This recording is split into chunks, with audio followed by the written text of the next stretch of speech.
Today we are putting some new tires on my bicycle, and I know that's something that happens every day, and there's probably 1,000, there's probably more than that, videos on how to change a tire.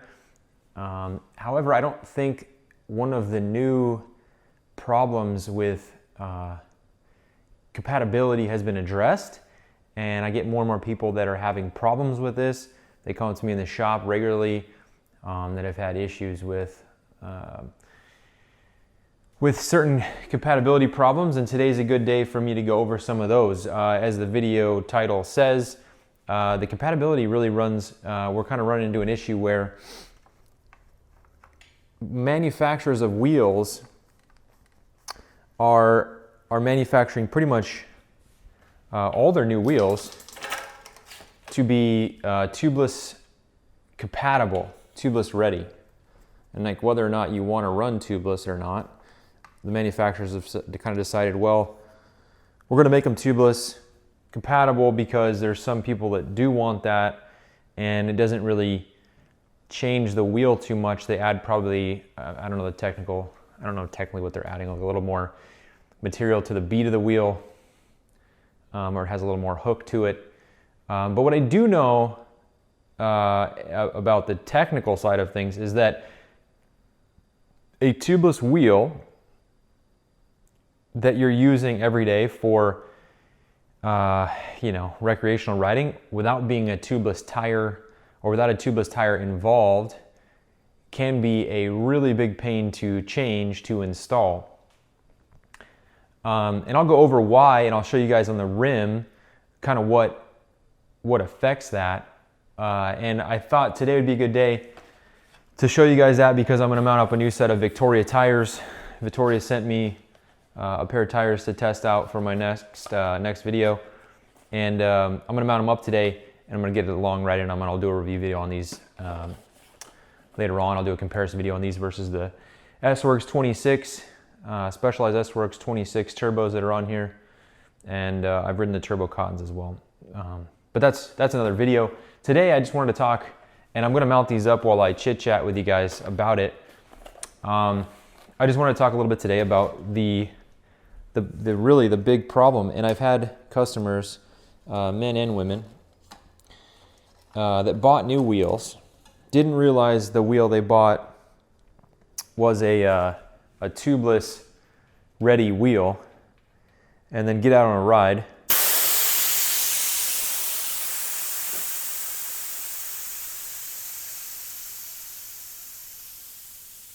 get it flat on their tube, on their their standard tire and tube, and they go to take off their tire, they get it off, it's hard, they go to put it back on, and they cannot get the thing to get back on the wheel. They can't get it to get over that taller taller surface, and at least that's what they think the problem is. And what I'm going to show you is kind of what I'm doing. Is there's on all these tubeless ready wheels, there's a shelf and there's a channel, and you have to work the tire into the channel, and I'm going to show you guys this in a close-up here, but you have to work the tire into the channel before you can take it off or put it on, and both sides of the bead of the tire need to be into the channel. So what will end up happening is you want the tire to be compressed into the channel on both sides, and I'll show you the channel here in a second. But if you don't, and you're just going to, oh dang it, I don't have a lever. And you're just going to try to fight it. I'm gonna have to get the lever out of my bag. I don't have an open lever handy. Hate opening my seat bag because then I never pack it correct, and then it makes noise later. Oh, whatever. You're going to fight it. And there's some tires that are better than others. There's some wheels that are better than others. But most of the big manufacturers now are making these things tubeless compatible. Oh man, I got a big old rip in that tire. Like a rip to you guys? Might just be a little boogie. No, that's a rip. Little tear. Okay, well, that was a good time to change them. So I have the backside and the channel here, and I'll show you this channel and get you guys a good idea. This is not a great tire lever. This is not my favorite. This is just one I carry in my bag because it's super small. It's not great for home use. But I thought this would be a good time to chat with you guys about tubeless wheels, the tubeless wheel revolution. Some people are tubeless. What's funny is the majority of people in my area still ride tubes, but manufacturers have just decided, you know what? We're going to make all our rims tubeless compatible because we don't want to hear about it. Okay. All right. So now hopefully you guys are going to be able to see this at home. See if I can get it lined up perfectly. So up here, right where that lever is sitting, that is your shelf right there. And down in here on these revolves, it's nice and wide. That's your channel. Some rims like the Zip, it'll be real narrow. And that's what's causing people problems getting them back on. But you have to get the bead of both sides of the tire in this channel before you do your last little pop it on. If it's sitting up on this shelf at all, right, on either side, you're gonna then be trying to stretch your whole entire diameter of the tire onto the wheel, and that up here is way harder than down here. And these cotton walls that I'm about to mount up, any cotton in general, when it's fresh, when the cotton wall is brand new, I find is the hardest because it's just they make them pretty tight because they're going to expand. So the tire is going to get soft as you ride it, it's going to loosen up. So they make them pretty tight to start. So what happens is the diameter of the tire is super hard to get onto over that channel and down into the, over the shelf down into the channel. I know people are going to ask, so I'll just talk about it. I don't run the tape, I run the plugs in the revolves. It lightens up the wheel like 20 grams. I wouldn't run the plugs if I was running tubeless, because I know someone's gonna ask that. I would run tape, I'd run Gorilla tape. And thus, that's why I don't really run tubeless, because in order to make, in my opinion, a system that is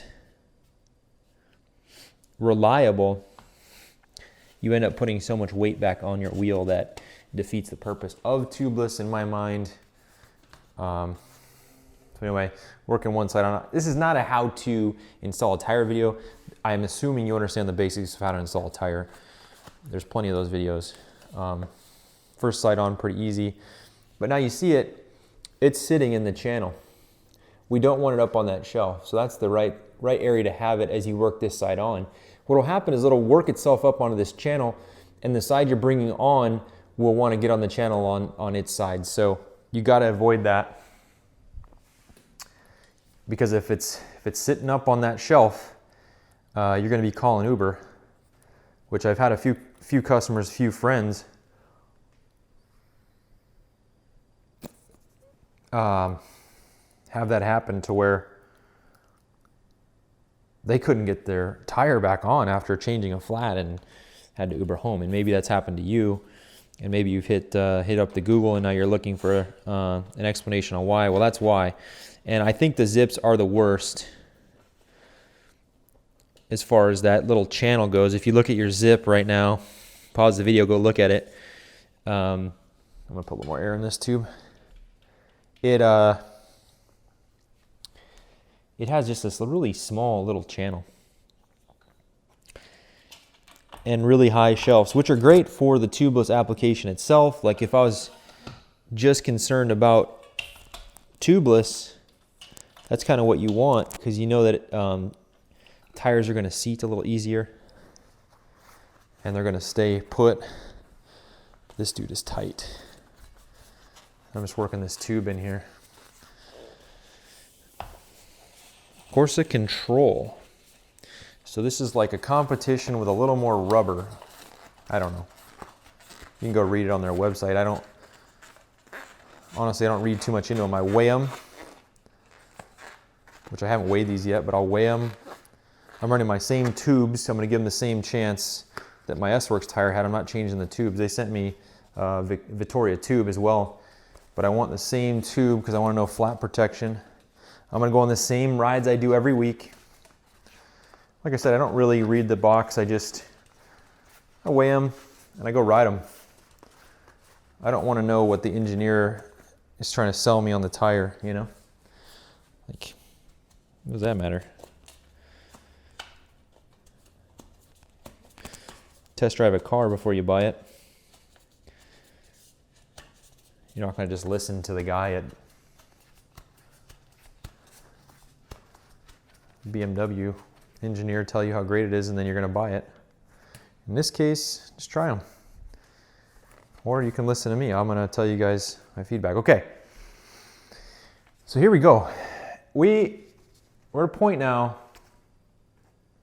where I got to make sure it's down inside the channel. On both sides, look at it over here. I don't know if you guys can see this. It's trying to work its way up onto that shelf. And I don't want it to.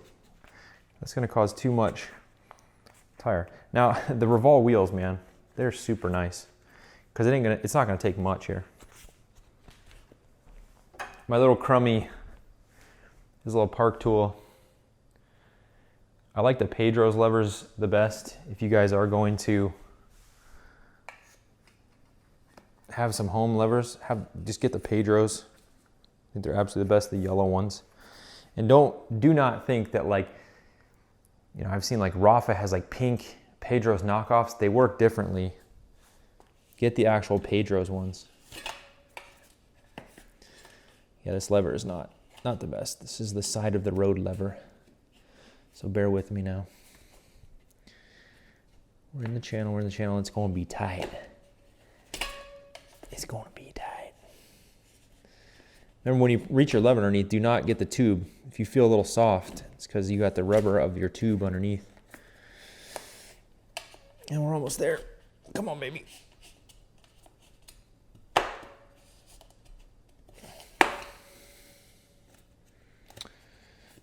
We're there.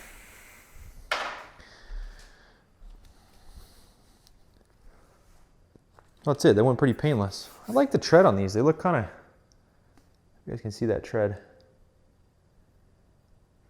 Kind of cool.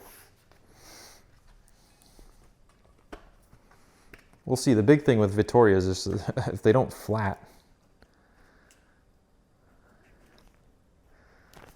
Tire rolls extremely well.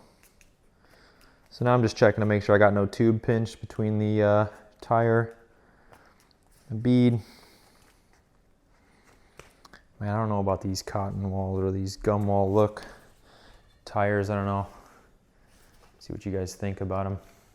Let me know in the comments whether you guys like gum walls or traditional black sidewalls. They make these in black.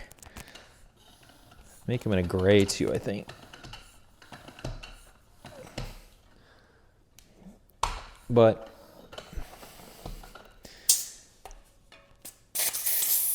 this is their very kind of traditional Vittoria look. What the hell is with this valve? Criminelli.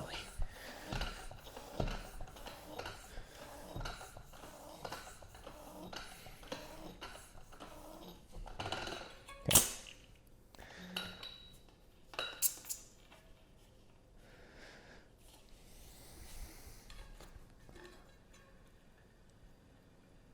It's not fully seated, but I only have like 20 pounds of air in it. We'll seat it once we get it on the bike so I can pump it a little easier. Man, these, I don't know if you guys can hear that bearing.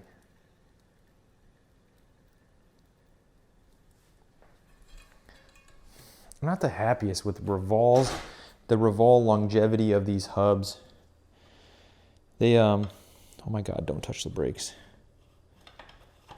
When you put the cotton wall, gum wall back in, oh, I touched them. Got to be super careful not to touch your brake pads, otherwise you're going to get big old black skid mark on your fresh new cotton walls. Oh my God, it looks terrible. They make them in black. If you guys are like me and you don't like that look, they make them in black.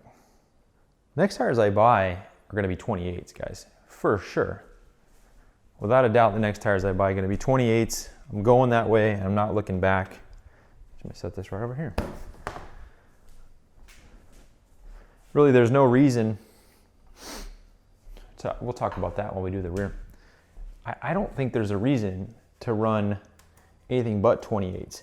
And this is a good segue into, if you guys and gals out there are looking at new products, wheels and frames, right? Like maybe you're thinking, I want a new wheel set for 2019 season when it comes around for you guys or whatever.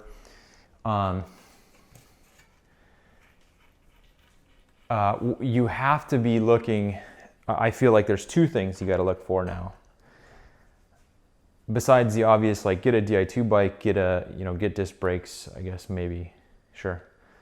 But more importantly, things that you should get. Wheels, if you're looking at a manufacturer, I'm not pressing anybody's wheels, I'm not pushing anybody's wheels, but make sure that the inner diameter is at least 20 millimeters. Like if the inner diameter is not 20 by now, you're so far behind. I mean, that's like, you might as well just buy used old stuff, you know.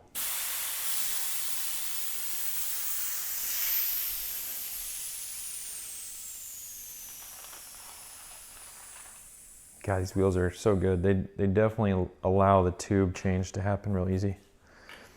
So yeah, if you're not seeing 20 millimeter internal diameter, I would just move on. You know, if a manufacturer doesn't have that, stay away, because we're all going to keep going. And I would say, we'll be riding 30s as an everyday thing here pretty soon.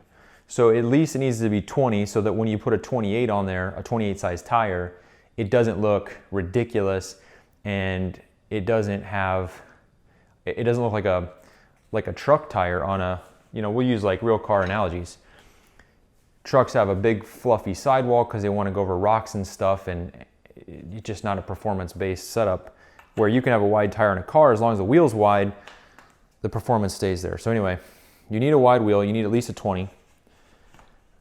And then bike frames. If you guys are looking at bikes for 2019, like you want to pick up something new, make sure, ask your dealer, ask the local bike shop you go into, who I hope you're going to buy from. Don't buy some online thing. Go in your local bike shop and then they need to know, they need to be able to tell you, yes, this bike will fit a 28C tire with no rubbing down in the chain stays, and no rubbing on the brake itself. If it doesn't fit 28s and you're looking at purchasing a new product, I feel like that's a waste of money there. So those two things. So I will be on 28s my next set of tires I buy. When they asked me what I wanted to test, I said 25s because I've been riding 26C turbos, and I felt it was the best test to go from one 25 to another. And yes, I know Specialized are 26s, but they measure out 25, so same difference. Oh man. Okay, gotta rinse my hands again because I'm gonna touch. Oh, I just rookie marked myself. And if you guys want me to talk more about wheels, if you guys want to see that video, I can give you my kind of quick list of who has what right now. As far as the big players go, I mean, it's Revol and it's Envy. Zip's wheels are still too narrow. They're still like living in 1999. I think Zip has some of the best hoops in the industry. you know, as far as like the quality of the build, but for some reason they're very behind on changing their molds to be wider. That's all I got to really do. Make a wider wheel, and then the zips would be back near the forefront. They're still too expensive for how much they weigh. You know, you're spending $3,300 on a zip, speaking in retail terms, or $2,400 on a Revol. The Revol's lighter, the Revol's wider, and I've ridden both wheels, and I would say they ride almost identical, except the Revol has a wider width, so you can run a wider tire. So if we're talking running 28s or 25s, like just a better profile to your tire, and thus the whole bike ride's better. I don't know what a zip would be like if it was the proper width. It might be the best feeling. We don't know that yet.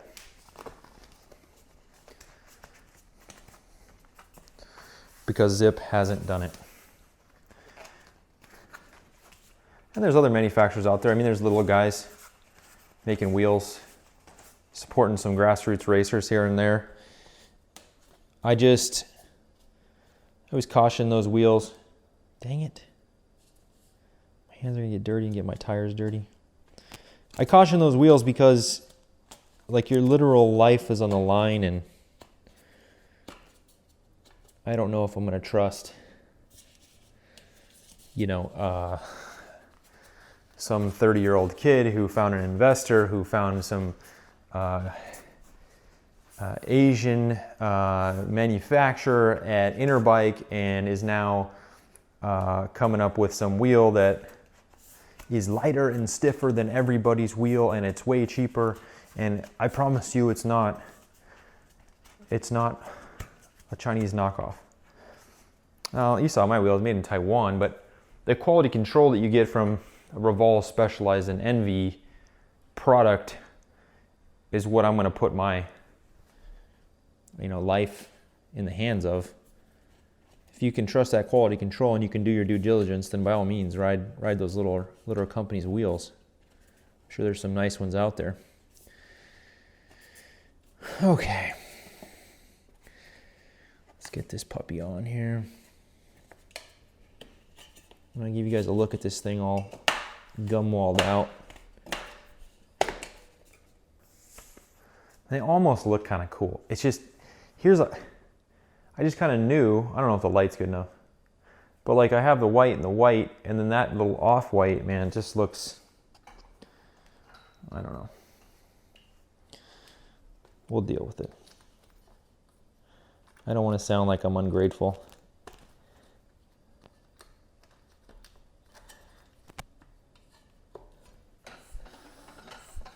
So much of what we do, though, right, is to look cool. As cool as we can. I'm just putting like 20 or 30 pounds in just to get the tire in the bike, and then I'll set it on the ground and I'll pump it up. But I want to put a little air in there so that I don't dirty up the cotton wall as the wheel goes back in the bike. Yeah, hopefully that helps you. If you're buying a new wheel set, or you have a new wheel set and you've had trouble getting a tubed setup on and off, hopefully that helps. Get both sides in the channel before you go to pop the last bit of the tire on. Yeah, that's it. I'm gonna try these tires out for you guys, and they've been out for a while, but I'll ride them and I'll give you guys my thoughts. I'll ride them here for about a month or two. We'll see how they flat or if they don't flat, and I'll give you guys my honest feedback on them. Yeah, let me know in the comments below what you think about a video like this. This is the first time I've done something like this, and if you want to see more of them, if you want to see stuff on like how I service my chain, how I service my bike in general, if you want me to talk more about just like why I run the ring setup I do or whatever, I can chat with you guys a little more about it. But as always, thanks for watching, guys, and if you haven't already, please subscribe. Helps a lot. A lot of these videos get a lot of hits, not a lot of subscribes. Real easy, right below, click subscribe, click the bell. All it takes is a Google account, so just sign in your Google account, give me a subscribe. Thanks guys, and we'll see you soon.